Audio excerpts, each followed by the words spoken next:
If you consider yourself a holistic child sleep coach, I'm going to share with you a common question that I often receive that truly does distinguish you from being holistic versus someone that works in a one-size-fits-all cookie-cutter way.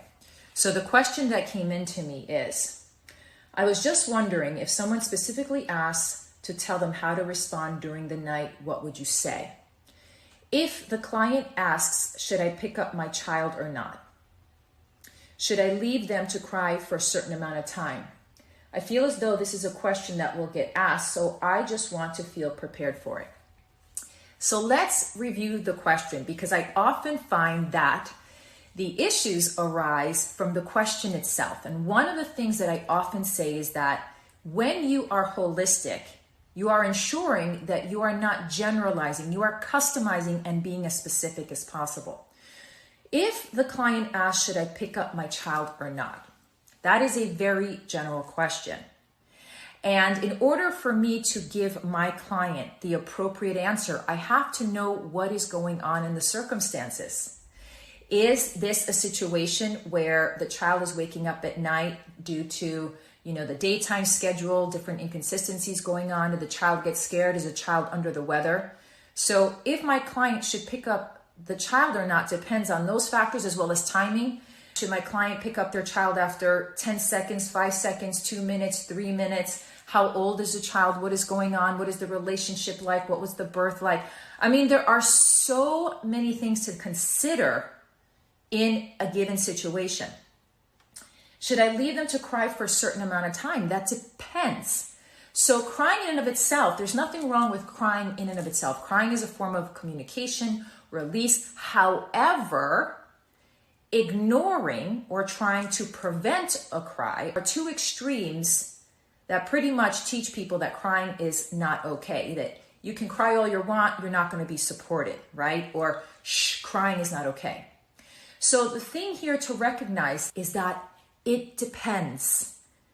If you are being a truly holistic coach, you cannot have a cookie cutter solution for every client.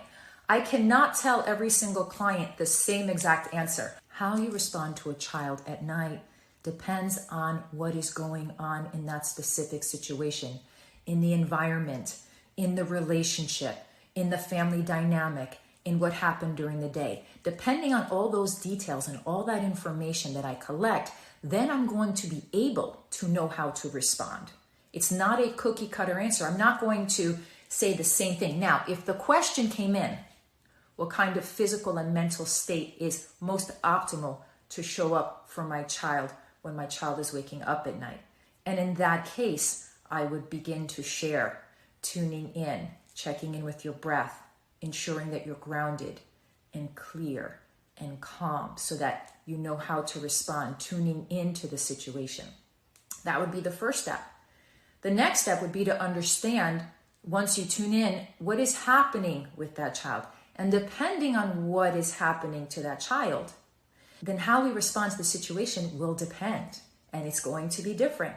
In some cases, that child may need to be picked up right away. In some cases, not. There's so many factors involved. Giving a cookie cutter answer to a very general question is not going to be helpful at the end of the day.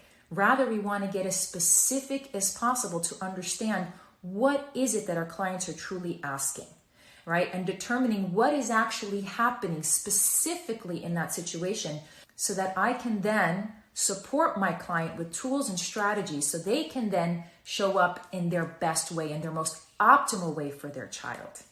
This is how you approach things holistically. Today, I focus on child sleep because this question is centered around child sleep, but this applies to all holistic coaching.